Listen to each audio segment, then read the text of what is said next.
Bonjour, je suis Albert, j'ai 14 ans. Je suis élève en PI4. La semaine prochaine, nous avons un exposé sur les maladies des régions tropicales. J'ai une idée, les médecins sont les personnes ressources en ce qui concerne les maladies et les soins de santé. Allô? Bonjour, secrétariat du docteur Goudgou. Que puis-je faire pour vous? Allô? Bonjour, je suis Albert, élève en classe de quatrième année du secondaire.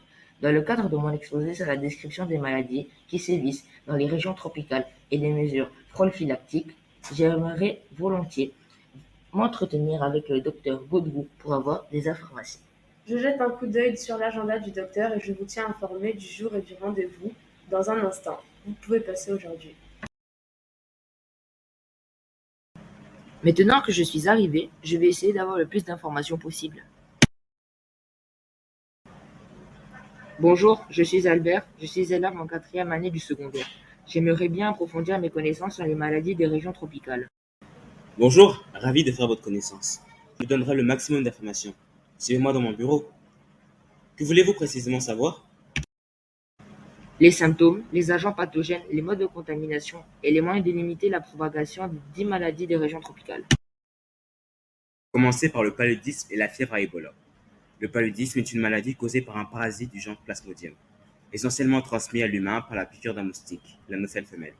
Les maux de tête, des douleurs d'articulation, la fièvre, la fatigue sont quelques symptômes de cette parasitose. Pour l'éviter, il est recommandé de se faire administrer le vaccin antipaludique et aussi de dormir sous une moustiquaire imprégnée d'insecticides. Les médicaments à base d'artémisine sont utilisés pour le traitement contre le paludisme. La fièvre à Ebola est causée par un virus.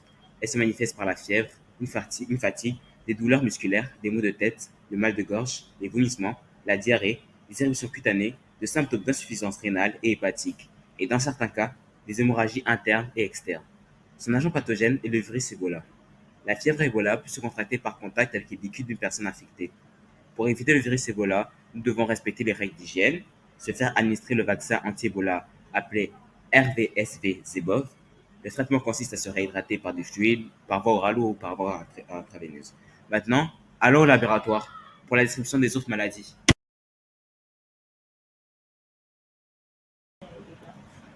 Le choléra est une infection qui peut entraîner une gamme de symptômes, notamment la diarrhée, des vomissements, de liquide clair ou encore des nausées.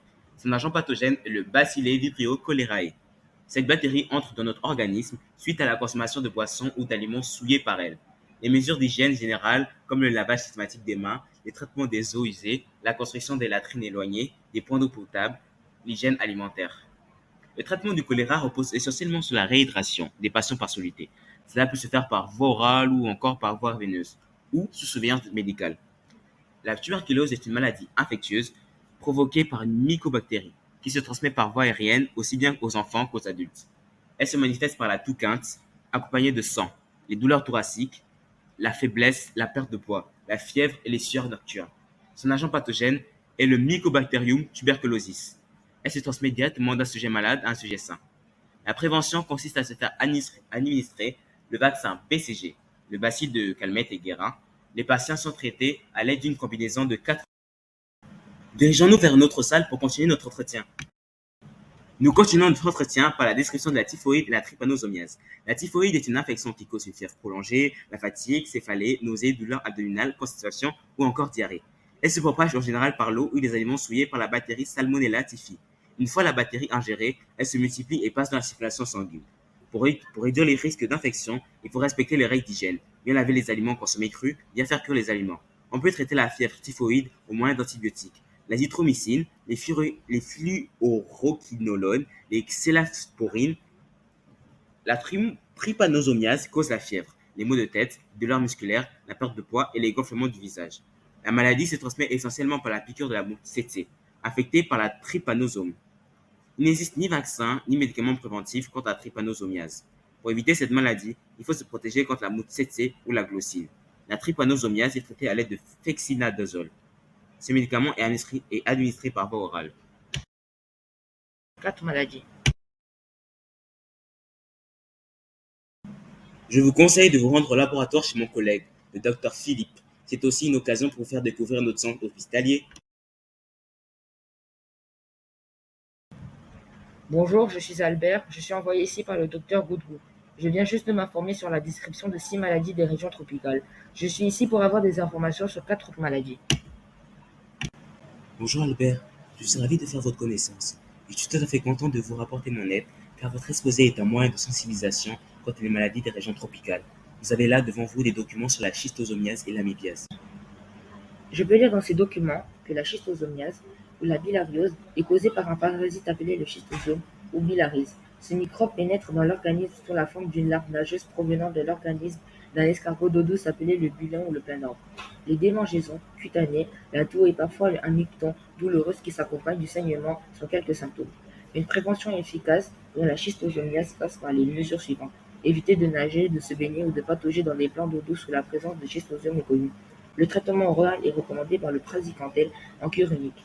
L'amibiase ou le densiterie amibienne.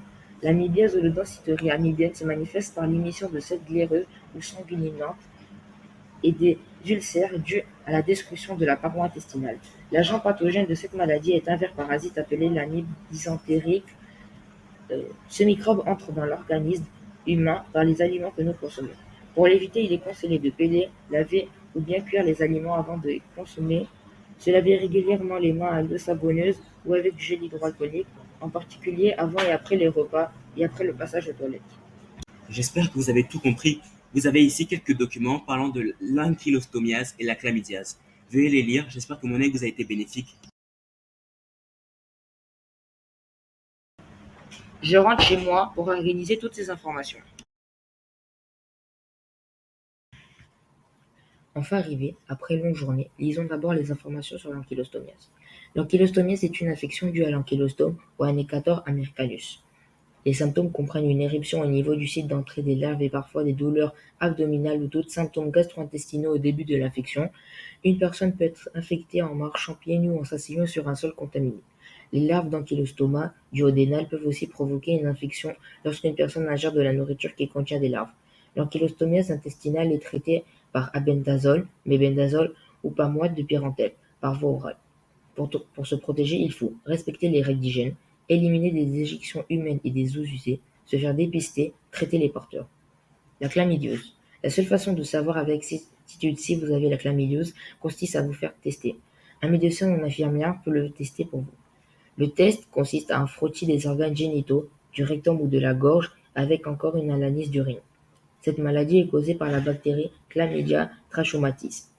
Elle est transmise d'un sujet infecté à un sujet sain lors des rapports sexuels.